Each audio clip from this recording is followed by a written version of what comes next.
পৃথিবীতে একজন মানুষই শুধু জানতেন যে তিনি পৃথিবীতে কতদিন বাঁচবেন, সেটা হচ্ছে সাইয়েদনা আদম আলাইহিস সালাম। ওনাকে বলে দেওয়া হয়েছিল উমরুকা আলফু সানা, তুমি পৃথিবীতে বাঁচবে 1000 বছর। কয় বছর? সাইয়েদনা আদমের সামনে অনেকগুলো রুহু রাখা হলো। সাইয়েদনা আদম বললেন, এরা কারা? আল্লাহ বললেন, এরা হচ্ছে নাসালুক, তোমার বংশধর, পৃথিবীতে তোমার পর এরা পৃথিবীতে আসবে।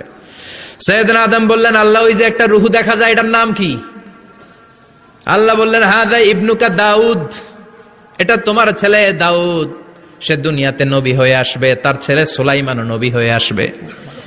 সাইয়েদনা আদম বললেন, মাবুদ, আমার ছেলে দাউদের কত বছর হায়াত আপনি দিয়েছেন? আল্লাহ বললেন, 40 সানা, মাত্র 40 বছর, 4 ইয়ার্স, 40 বছর তোমার ছেলেটা বাঁচবে।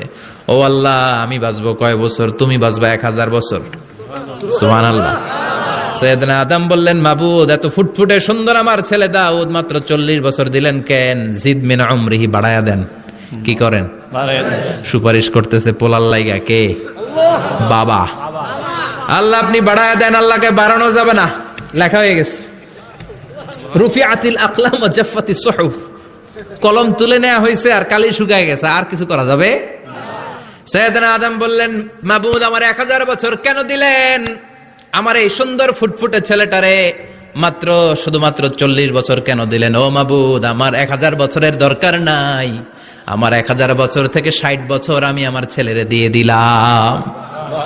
দাউদ আলাইহিস সালাম বাঁচবে 40 বছর, তো বাপ আদম যদি আরো 60 দেয়, 40 আর 60 মিলে কত হয়? 100। ভালো হিসাব বোঝে এরা, 100। আর আদম আলাইহিস সালাম পেয়েছিলেন 1000 বছর, 60 কমে গেলে রইল কত? 940 বছর পৃথিবীতে থাকার পরে মালাকুল মাউত চলে এসেছে। কারণ এটা on time, the death will come on time, it never late, কখনো দেরি হয় না। আল্লাহ বললেন, লিকুল্লি উম্মাতিন আজালুন ফাইযা জাআ আজালুহুম লা ইস্তাখিরুনা সাআতান ওয়া লা ইস্তাকদিমুন। মৃত্যুর একটা নির্ধারিত সময় আমি বেঁধে দিয়েছি, অন টাইম, অন টাইমেই চলে আসে, 1 সেকেন্ড আগেও আসবে না, 1 সেকেন্ড পরেও আসবে না।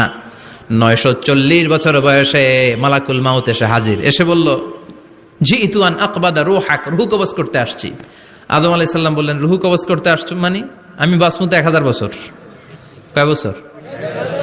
মালাকুল মাউত বললেন, না না, ওই যে আগের কথা স্মরণ করেন, আপনি 60 বছর দিয়া দিছিলেন। কয় না, আমি দেই নাই, আমি আরো বাঁচুম, আরো 60 বছর পাওনা আছি, আমি দেই নাই। মালাকুল মাউত বললেন, আপনি দিয়েছেন? আদম বলে, দেই নাই। মালাকুল মাউত বলে, আল্লাহ ঘটনা দেখেন, দিয়া কয় দেই নাই। আল্লাহ কয়, থাক, কথা কইস না, আয়া পর। সুবহানাল্লাহ পড়েন। নাসিয়া আদম ফানাসিয়া বানু, ভুলে গেছেন উনি। আমরা ভুলে যাই, আমরা খেয়ে বলছি খাই নাই, নিছিলাম পকেটে, কয় নেই নাই। এরকম ডাকাইত আছে না নাই? নাসিয়া আদম ফানাসিয়া বানু, বিশ্বনবী বললেন, আদম ভুলেছে তো তার সন্তানরাও ভুলে যায়। জাহাদা আদম ফাজাহাদা যুররিয়াতু, আদম অস্বীকার করেছে, তার সন্তানরাও অস্বীকার করে। সেদিন থেকে আল কিতাব ওয়া শুহুদ, মানে লিখে রাখার সিস্টেম আর সাক্ষীর সিস্টেম চালু হয়েছে। সুবহানাল্লাহ পড়েন। সুবহানাল্লাহ। 940 বছর বয়সে মালাকুল মাউত এসে আদম আলাইহিস সালামের রূহ নিতে পারে নাই। উনি 1000 বছর যখন হয়েছে তখন এসে